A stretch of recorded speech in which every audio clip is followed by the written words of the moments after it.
Welcome back to this Fox News investigation, Radical Islam, Terror in Its Own Words. I'm Edie Hill. Wacky conspiracy theories, lunatic views of America and the West. You almost want to laugh until you realize that there is reason to believe the viewers buy it. The Zionists are the largest shareholders of the world's drink manufacturers. Take, for example, the Pepsi drink. Do you know what Pepsi stands for? Pay each penny, save Israel. The danger in leading the masses to believe in stories like these, the Jewish conspiracy, Zionism, is that it would encourage many other terrorist attacks to occur and then to accuse the enemy of it. This is basically what the Nazis have done in the 30s. Jihadists are totalitarian. They will look at every single detail and liken it and link it to the enemy, to the Jewish conspiracy, to the Crusader conspiracy. And this is becoming an art. Hurry, brother, hurry. It's time for my martyrdom.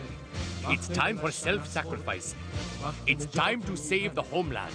The number one problem facing the Islamic world today is that the radicals, the Islamic fundamentalists, are in control of the institutions of broadcasting, of education, of the media, and they basically set the pace and tone for how the religion is expressed throughout the world.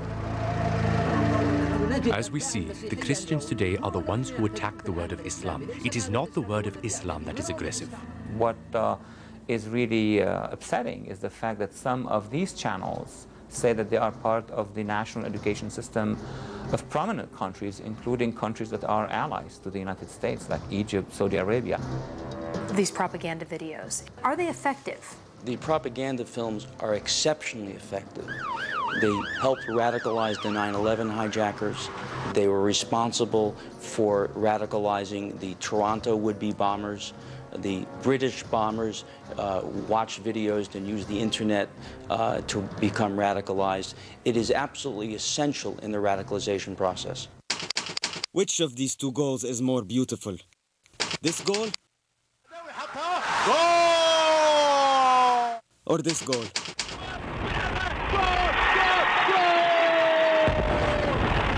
We were told always that the American imperialists were the enemy. America was and Israel were blamed for everything under the sun. Igniting civil strife and using the tools of war and destruction is the habit of the despicable Jews and Christians of the ancient nations, and the Quran has already deplored them for that. Now you have a lot of moderate Muslims. Let's not forget about those. The problem is the radicals right now are so strong that the moderates are becoming irrelevant, just like Nazi Germany. Why do you think it is that the world now looks at Hitler and they say, absolutely wrong, can't have that. Yet they are allowing the societies that you're describing in Muslim countries? There's a problem today. The fear of this irrational anger erupting into massive violence has intimidated us into behaving much more submissively than we should towards these radical organizations and regimes.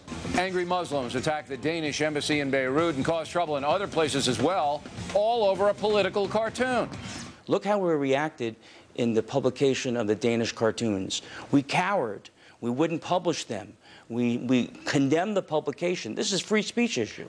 From India to Iran to Indonesia, angry Muslims are throwing rocks, fighting with cops, and even attacking embassies. People were afraid they would be killed. Yes, well, journalists, frankly, didn't publish them, and they asserted these lofty notions that it was disrespectful, but the bottom line is that they have to look in the rearview mirror when they go home at night. Should be fun of Muhammad sallallahu, that's it. We need to show that. We know what's the punishment for them. You know it's death, that's it. It'll be different if they insult their mother. They are lucky they're not living under an Islamic state.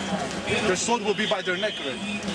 They'll be headless chickens. What might we not expect would be aired on Arab television that is? A huge majority in the Muslim world believes that September 11 was committed by either Jews or America, FBI, CIA, and other. There was a tower, oh people. And for sure his friends were the ones who toppled it. For sure his friends were the ones who toppled it.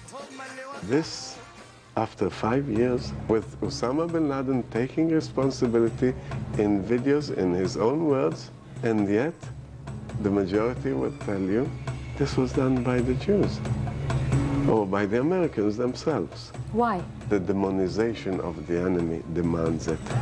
They see America as an enemy, so they put on them anything. Our motto, which we are not afraid to repeat year after year, is death to America. Coming up, I sit down with a leading American imam. What does he say about what you've seen this hour? Is it time for moderate Muslims to stand up and be counted?